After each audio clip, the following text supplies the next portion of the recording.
Telangana CM Revanth Reddy ఇవాళ కామారెడ్డి, ములుగు, హనుమకొండ జిల్లాలో పర్యటించనున్నారు. 3 జిల్లాల పర్యటనలో భాగంగా జుక్కల్ ఎమ్మెల్యే లక్ష్మీకాంతరావు కూతురి వివాహ విందుతో పాటు పలు అభివృద్ధి కార్యక్రమాలకు శ్రీకారం చుట్టనున్నారు సీఎం రేవంత్. రేవంత్ రెడ్డివన్నీ 420 మాటలు అన్నారు మాజీ మంత్రి హరీష్ రావు. 15 ఆగస్టు రోజు పచ్చి అబద్ధాలు మాట్లాడారు అని మండిపడ్డారు ఆయన. ఖమ్మం జిల్లా వైరా మండలం స్నానాల లక్ష్మీపురం గ్రామంలోని శ్రీరామలింగేశ్వర స్వామి దేవాలయం ప్రాంగణంలో పలు అభివృద్ధి పనులకు డిప్యూటీ సీఎం మల్లు భట్టి విక్రమార్క పరిశీలించారు. రహదారులు, నూతన బిల్డింగ్ నిర్మాణ పనులను త్వరితగతిన పూర్తి చేయాలి అని అధికారులను ఆదేశించారు. పీడీఎస్ ద్వారా పేదలకు సన్న బియ్యం అందిస్తున్నాము అన్నారు మంత్రి తుమ్మల. కొత్తగూడెం క్లబ్లో లబ్ధిదారులకు స్మార్ట్ రేషన్ కార్డుల పంపిణీ కార్యక్రమంలో ఆయన పాల్గొన్నారు. అర్హులందరికీ రేషన్ కార్డులు మంజూరు చేస్తున్నట్లు మంత్రి తెలిపారు. పశ్చిమ గోదావరి జిల్లా ఐతంపూడి ఘటన బాధిత కుటుంబాన్ని వైఎస్ఆర్సీపీ నేత జక్కంపూడి రాజా పరామర్శించారు. ప్రభుత్వ వైఫల్యాలను ఎండగట్టే వారిపై కూటమి సర్కారు అక్రమ కేసులు పెడుతోందని మండిపడ్డారు ఆయన. మంచిర్యాల జిల్లా మిట్టపల్లిలో విషాదం చోటు చేసుకుంది. వరకట్న వేధింపులకు తాళలేక ఓ మహిళ ఉరి వేసుకుని ఆత్మహత్య చేసుకుంది. మృతురాలి భర్తను పోలీసులు అరెస్ట్ చేశారు. వరంగల్ ఖమ్మం జాతీయ రహదారి రక్తమోడుతోంది. రహదారిపై గుంతలు, సరైన సూచిక బోర్డులు లేకపోవడంతో వరుసగా ప్రమాదాలు జరుగుతున్నాయి.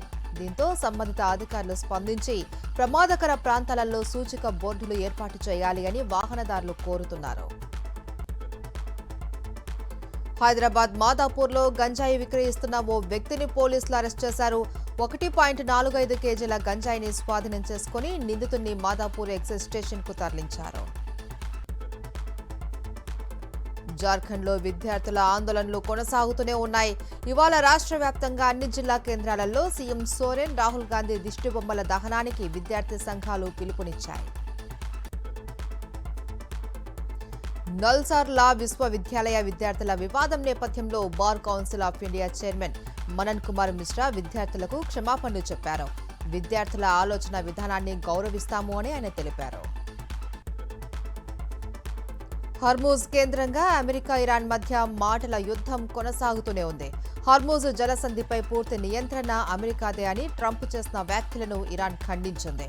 జలసంధి ఎప్పటికీ తమ నియంత్రణలోనే ఉంటుంది అని, దాన్ని ఎవరూ ఆక్రమించుకోలేరు అని తెలిపింది.